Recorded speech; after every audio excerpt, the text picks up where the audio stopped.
ಆಕಾಶವಾಣಿ ವಾರ್ತೆಗಳು ಓದುತ್ತಿರುವವರು ಚೇತನ್ ಸಿವಿ. ಮುಖ್ಯಾಂಶಗಳು: ಇಂದು ರಾಜಸ್ಥಾನ ಮತ್ತು ಗುಜರಾತ್ಗೆ ಪ್ರಧಾನಿ ನರೇಂದ್ರ ಮೋದಿ ಭೇಟಿ, ವಿವಿಧ ಯೋಜನೆಗಳಿಗೆ ಚಾಲನೆ.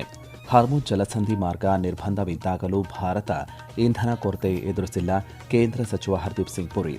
ಯಾತ್ರೆಯ ಮೊದಲ ದಿನ ಅಮರನಾಥ ದೇಗುಲದಲ್ಲಿ 12,000ಕ್ಕೂ ಹೆಚ್ಚು ಭಕ್ತರಿಂದ ಪ್ರಾರ್ಥನೆ. ಫಿಫಾ ವಿಶ್ವಕಪ್ ಫುಟ್ಬಾಲ್ 4-2 ಅಂತರದಿಂದ ಆಸ್ಟ್ರೇಲಿಯಾ ಮಣಿಸಿದ ಈಜಿಪ್ಟ್ಗೆ ಐತಿಹಾಸಿಕ ನಾಕೌಟ್ ಹಂತದ ಗೆಲುವು. ವಾರ್ತೆಗಳ ವಿವರ. ಪ್ರಧಾನಿ ನರೇಂದ್ರ ಮೋದಿಯವರು ಇಂದು ರಾಜಸ್ಥಾನ ಮತ್ತು ಗುಜರಾತ್ಗೆ ಭೇಟಿ ನೀಡಲಿದ್ದಾರೆ. ರಾಜಸ್ಥಾನದ ಪ್ರವಾಸದ ವೇಳೆ ಅವರು ಜೋಧ್ಪುರ ವಿಮಾನ ನಿಲ್ದಾಣದ ನೂತನ ಟರ್ಮಿನಲ್ ಅನ್ನು ಉದ್ಘಾಟನೆ ಮಾಡಲಿದ್ದಾರೆ. 480 ಕೋಟಿ ರೂಪಾಯಿ ವೆಚ್ಚದಲ್ಲಿ ನಿರ್ಮಾಣಗೊಂಡಿರುವ ಈ ಯೋಜನೆಯು ವಾರ್ಷಿಕ 20 ಲಕ್ಷ ಪ್ರಯಾಣಿಕರನ್ನು ನಿರ್ವಹಿಸುವ ಸಾಮರ್ಥ್ಯವನ್ನು ಹೊಂದಿದೆ. ಈ ಸಂದರ್ಭದಲ್ಲಿ ಜೋಧ್ಪುರದಲ್ಲಿ ಪರಿಷ್ಕೃತ ಉಡಾನ್ ಯೋಜನೆಗೆ ಅವರು ಚಾಲನೆ ನೀಡಲಿದ್ದಾರೆ. ಬಾಲೋತ್ರಾದಲ್ಲಿ ಸುಮಾರು 1.06 ಲಕ್ಷ ಕೋಟಿ ರೂಪಾಯಿ ಮೌಲ್ಯದ ವಿವಿಧ ಅಭಿವೃದ್ಧಿ ಯೋಜನೆಗಳನ್ನು ಪ್ರಧಾನಿಯವರು ಲೋಕಾರ್ಪಣೆಗೊಳಿಸಲಿದ್ದಾರೆ. ಈ ಯೋಜನೆಗಳು ಪೆಟ್ರೋಕೆಮಿಕಲ್ಸ್, ನಗರ ಸಾರಿಗೆ, ರೈಲ್ವೆ, ರಸ್ತೆ, ನವೀಕರಿಸಬಹುದಾದಂತಹ ಇಂಧನ ಮತ್ತು ವಿದ್ಯುತ್ ಪ್ರಸರಣ ಸೇರಿದಂತೆ ಹಲವು ಕ್ಷೇತ್ರಗಳನ್ನು ಒಳಗೊಂಡಿವೆ. ಬಾಲೋತ್ರಾದ ಪಚ್ಚಾದ್ರಾದಲ್ಲಿ ದೇಶದ ಮೊದಲ ಗ್ರೀನ್ಫೀಲ್ಡ್ ಸಮಗ್ರ ತೈಲ ಸಂಸ್ಕರಣ ಮತ್ತು ಪೆಟ್ರೋಕೆಮಿಕಲ್ ಸಂಕೀರ್ಣವನ್ನು ಅವರು ರಾಷ್ಟ್ರಕ್ಕೆ ಸಮರ್ಪಣೆ ಮಾಡಲಿದ್ದಾರೆ. ಇದೇ ವೇಳೆ 13,000 ಕೋಟಿ ರೂಪಾಯಿಗೂ ಅಧಿಕ ವೆಚ್ಚದ ಜೈಪುರ ಮೆಟ್ರೋ ರೈಲು ಯೋಜನೆಯ 2ನೇ ಹಂತಕ್ಕೆ ಅವರು ಶಂಕುಸ್ಥಾಪನೆ ನೆರವೇರಿಸಲಿದ್ದಾರೆ. ಜೊತೆಗೆ ರಾಜಸ್ಥಾನ ಸರ್ಕಾರದ ವಿವಿಧ ಇಲಾಖೆಗಳಲ್ಲಿ ನೇಮಕಗೊಂಡಿರುವ ಸುಮಾರು 54,000 ಯುವಕರಿಗೆ ನೇಮಕಾತಿ ಪತ್ರಗಳನ್ನು ಪ್ರಧಾನಿಯವರು ವಿತರಣೆ ಮಾಡಲಿದ್ದಾರೆ. ಗುಜರಾತ್ಗೆ ಇಂದು ಸಂಜೆ ಭೇಟಿ ನೀಡಲಿರುವ ಪ್ರಧಾನಿ ನರೇಂದ್ರ ಮೋದಿಯವರು ಸಾನನ್ನಲ್ಲಿ 7,500 ಕೋಟಿ ರೂಪಾಯಿಯ ಒಟ್ಟು ಹೂಡಿಕೆಯಲ್ಲಿ ಅಭಿವೃದ್ಧಿಗೊಂಡಿರುವಂತಹ ಸಿಜಿ ಸೆಮಿ ಸಂಸ್ಥೆಯ ಸೆಮಿಕಂಡಕ್ಟರ್ ಘಟಕವನ್ನು ಉದ್ಘಾಟನೆ ಮಾಡಲಿದ್ದಾರೆ. ಇರಾನ್ ಅಮೆರಿಕ ನಡುವಿನ ಸಂಘರ್ಷದ ವೇಳೆ ಹಾರ್ಮುಜ್ ಜಲಸಂಧಿ ಮಾರ್ಗದಲ್ಲಿ ಸರಕು ಸಾಗಣೆ ಸ್ಥಗಿತಗೊಂಡಿದ್ದರೂ ದೇಶದಲ್ಲಿ ಇಂಧನ ಕೊರತೆಯಾಗದಂತೆ ಭಾರತ ಪರಿಸ್ಥಿತಿಯನ್ನು ಎದುರಿಸಿತು ಎಂದು ಕೇಂದ್ರ ಪೆಟ್ರೋಲಿಯಂ ಮತ್ತು ನೈಸರ್ಗಿಕ ಅನಿಲ ಸಚಿವ ಹರ್ದೀಪ್ ಸಿಂಗ್ ಪುರಿ ಹೇಳಿದ್ದಾರೆ. ಈ ಕುರಿತು ಸಾಮಾಜಿಕ ಮಾಧ್ಯಮ ಪೋಸ್ಟ್ನಲ್ಲಿ ಅವರು ಭಾರತ ತನ್ನ ಇಂಧನ ಸ್ಥಿತಿಸ್ಥಾಪಕತ್ವವನ್ನು ಬಲಪಡಿಸಲು ಹೆಚ್ಚುವರಿ ಸಾಮರ್ಥ್ಯಗಳನ್ನು ನಿರ್ಮಿಸುತ್ತದೆ. ಜಗತ್ತು ಇಂಧನ ಬಿಕ್ಕಟ್ಟು ಎದುರಿಸುತ್ತಿದ್ದರೂ ಪೂರೈಕೆ ಸರಪಳಿಗಳನ್ನು ಅಡ್ಡಿಪಡಿಸಿದರೂ ಸಹ ಪ್ರಧಾನಿ ನರೇಂದ್ರ ಮೋದಿಯವರ ನೇತೃತ್ವದಲ್ಲಿ ಭಾರತವು ಇಂಧನ ಗ್ರಾಹಕರನ್ನು ಯಾವುದೇ ನಕಾರಾತ್ಮಕ ಪರಿಣಾಮಗಳಿಂದ ರಕ್ಷಿಸಿದೆ ಎಂದು ಅವರು ಹೇಳಿದ್ದಾರೆ. ಭಾರತ ಕಚ್ಚಾ ತೈಲದ 85%ಕ್ಕಿಂತ ಹೆಚ್ಚು ಆಮದು ಮಾಡಿಕೊಳ್ಳುತ್ತಿದ್ದು, 24 ಸಂಸ್ಕರಣಾಗಾರಗಳು, 47,000 ಕಿಲೋಮೀಟರ್ಗಳಿಗೂ ಹೆಚ್ಚು ತೈಲ ಮತ್ತು ಅನಿಲ ಪೈಪ್ಲೈನ್ಗಳು ಮತ್ತು ಪ್ರತಿದಿನ ಸುಮಾರು 8 ಕೋಟಿ ಜನರಿಗೆ ಸೇವೆ ಸಲ್ಲಿಸುವ 1 ಲಕ್ಷಕ್ಕೂ ಹೆಚ್ಚು ಪೆಟ್ರೋಲ್ ಪಂಪ್ಗಳನ್ನು ಹೊಂದಿರುವ ದೇಶವಾಗಿ ಪರಿವರ್ತನೆಗೊಂಡಿದೆ ಎಂದು ಅವರು ಹೇಳಿದ್ದಾರೆ. ಯುದ್ಧದ ಸಮಯದಲ್ಲಿ ಯಾವುದೇ ಹಡಗು ಹಾರ್ಮುಜ್ನಿಂದ ಹೊರಗೆ ಹೋಗದಿದ್ದಾಗ 12ಕ್ಕೂ ಹೆಚ್ಚು ಭಾರತೀಯ ಎಲ್ಪಿಜಿ ಹಡಗುಗಳನ್ನು ಯಾವುದೇ ಸುಂಕವನ್ನು ಪಾವತಿಸದೆ ಹಾರ್ಮುಜ್ನಿಂದ ಸದ್ದಿಲ್ಲದೆ ಸ್ಥಳಾಂತರಿಸಲಾಯಿತು ಎಂದು ಸಚಿವರು ಹೇಳಿದ್ದಾರೆ. ಕಾಶ್ಮೀರ ಕಣಿವೆಯಲ್ಲಿ ಅಮರನಾಥ ಯಾತ್ರೆಯ ಮೊದಲ ದಿನದಂದು ಒಟ್ಟು 12,168 ಭಕ್ತರು ಬಿಗಿ ಭದ್ರತೆ ನಡುವೆ ಪವಿತ್ರ ಅಮರನಾಥ ಗುಹಾಂತರ ದೇಗುಲಕ್ಕೆ ಭೇಟಿ ನೀಡಿದರು. ಸುರಕ್ಷತೆಯ ಹಿತದೃಷ್ಟಿಯಿಂದ ಯಾತ್ರಿಕರು ತಮ್ಮ ನೋಂದಾಯಿತ ದಿನಾಂಕಗಳನ್ನು ಮಾತ್ರ ಪ್ರಯಾಣಿಸಬೇಕೆಂದು ಅಧಿಕಾರಿಗಳು ಸಲಹೆ ನೀಡಿದ್ದಾರೆ. ಈ ನಡುವೆ ಯಾತ್ರಿಕರ 2ನೇ ಗುಂಪು ಬಾಲ್ಟಾನ್ ಮತ್ತು ನುನ್ವಾನ್ ಮೂಲ ಶಿಬಿರಗಳನ್ನು ತಲುಪಿದ್ದು, ಇಂದು ಬೆಳಗಿನ ಜಾವ ಪವಿತ್ರ ಗುಹೆಯ ಕಡೆಗೆ ಪಾದಯಾತ್ರೆ ಕೈಗೊಂಡಿದ್ದಾರೆ. ಕಾನೂನು ವ್ಯವಹಾರಗಳ ಇಲಾಖೆ ಮತ್ತು ಕಾನೂನು ಹಾಗೂ ನ್ಯಾಯ ಸಚಿವಾಲಯದ ಶಾಸಕಾಂಗ ಇಲಾಖೆ ಜಂಟಿಯಾಗಿ ರಾಜಸ್ಥಾನದ ಮೌಂಟ್ ಅಬೂನಲ್ಲಿ ಇಂದಿನಿಂದ ಸುಧಾರಣಾ ಉತ್ಸವ ಮತ್ತು ಚಿಂತನಾ ಶಿಬಿರ 2026 ಆಯೋಜನೆ ಮಾಡಿದೆ. ಸಚಿವಾಲಯದ ಪ್ರಮುಖ ಸಾಧನೆಗಳನ್ನು ಪರಿಶೀಲಿಸಲು, ಪ್ರಮುಖ ಕಾನೂನು ಮತ್ತು ಸಾಂಸ್ಥಿಕ ಸುಧಾರಣೆಗಳನ್ನು ಮನಗಾಣಿಸಲು ಮತ್ತು ವಿಕಸಿತ ಭಾರತ ಆಕ್ಟ್ 2047ನ ದೂರದೃಷ್ಟಿಗೆ ಅನುಗುಣವಾಗಿ ಆಧುನಿಕ, ದಕ್ಷ ಮತ್ತು ನಾಗರಿಕ ಕೇಂದ್ರಿತ ಕಾನೂನು ವ್ಯವಸ್ಥೆಯನ್ನು ನಿರ್ಮಿಸುವ ಭವಿಷ್ಯದ ಮಾರ್ಗಸೂಚಿಯನ್ನು ಚರ್ಚಿಸಲು 2 ದಿನಗಳ ಕಾರ್ಯಕ್ರಮವನ್ನು ಆಯೋಜನೆ ಮಾಡಲಾಗುತ್ತಿದೆ ಎಂದು ಸಚಿವಾಲಯ ತಿಳಿಸಿದೆ. ಕಾನೂನು ಮತ್ತು ನ್ಯಾಯ ಸಚಿವರಾದಂತಹ ಅರ್ಜುನ್ ರಾಮ್ ಮೇಘವಾಲ್ ಕಾರ್ಯಕ್ರಮದಲ್ಲಿ ಭಾಗಿಯಾಗಲಿದ್ದಾರೆ. ಕಾರ್ಯಕ್ರಮ ಕಾನೂನು ಆಡಳಿತ, ಪರ್ಯಾಯ ವಿವಾದ ಪರಿಹಾರ, ಶಾಸಕಾಂಗ ಸುಧಾರಣೆಗಳು, ಕೃತಕ ಬುದ್ಧಿಮತ್ತೆ, ತಂತ್ರಜ್ಞಾನ ಸಕ್ರಿಯಗೊಳಿಸಿದ ಆಡಳಿತ, ಸಾಮರ್ಥ್ಯ ವೃದ್ಧಿ ಮತ್ತು ಆಡಳಿತಾತ್ಮಕ ಶ್ರೇಷ್ಠತೆಯ ಕುರಿತು ವಿಷಯಾಧಾರಿತ ಪ್ರಸ್ತುತಿಗಳನ್ನು ಒಳಗೊಂಡಿರುತ್ತದೆ. ಈ ವಾರ್ತೆಗಳನ್ನು ಆಕಾಶವಾಣಿಯಿಂದ ಕೇಳುತ್ತಿದ್ದೀರಿ. ನಮ್ಮ ಎಲ್ಲಾ ರಾಷ್ಟ್ರೀಯ ವಾರ್ತೆಗಳು ಹಾಗೂ ಪ್ರದೇಶ ಸಮಾಚಾರ ಈಗ ಆಕಾಶವಾಣಿ ನ್ಯೂಸ್ ಕನ್ನಡ ಯೂಟ್ಯೂಬ್ ಚಾನೆಲ್ನಲ್ಲಿ ಲಭ್ಯ. ನಮ್ಮ ಎಕ್ಸ್ ಖಾತೆ ಮತ್ತು ಇನ್ಸ್ಟಾಗ್ರಾಂ ಖಾತೆ ಆಕಾಶವಾಣಿ ನ್ಯೂಸ್ ಕನ್ನಡ. ಹೆಚ್ಚಿನ ಮಾಹಿತಿಗಾಗಿ ನಮ್ಮ ಫೇಸ್ಬುಕ್ ಖಾತೆ AIR ಕನ್ನಡ ನ್ಯೂಸ್ ಅನುಸರಿಸಿ.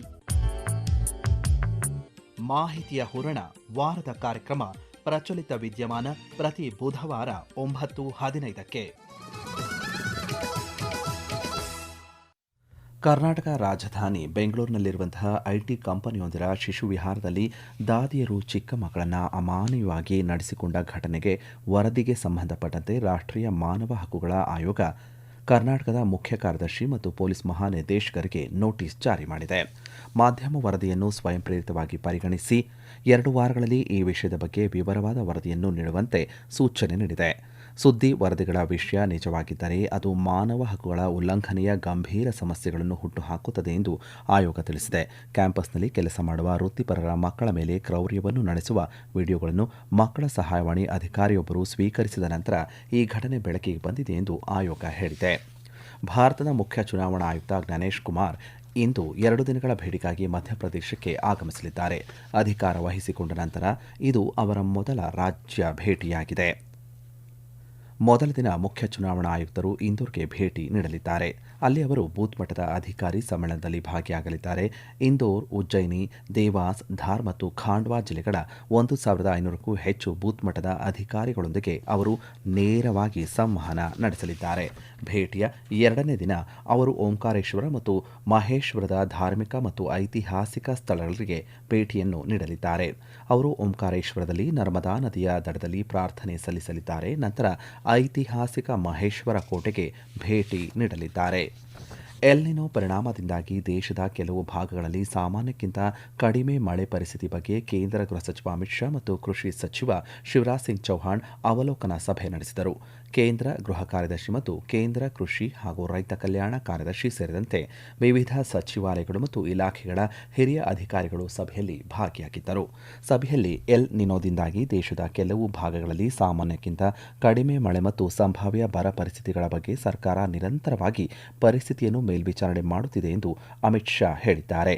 ಕೃಷಿ ಸಚಿವಾಲಯ ಮತ್ತು ಎಲ್ಲ ಸಂಬಂಧಿತ ಸಚಿವಾಲಯಗಳು ಜಾಗರೂಕರಾಗಿರಬೇಕು ಮತ್ತು ಬಿತ್ತನೆ ಮಾಡಲು ಸೂಕ್ತವಾದ ಬೆಳೆಗಳ ಕುರಿತು ರೈತರಿಗೆ ಸಲಹೆ ನೀಡಲು ರಾಜ್ಯ ಸರ್ಕಾರಗಳೊಂದಿಗೆ ಸಮನ್ವಯ ಸಾಧಿಸಬೇಕು ಎಂದು ಅವರು ನಿರ್ದೇಶಿಸಿದ್ದಾರೆ.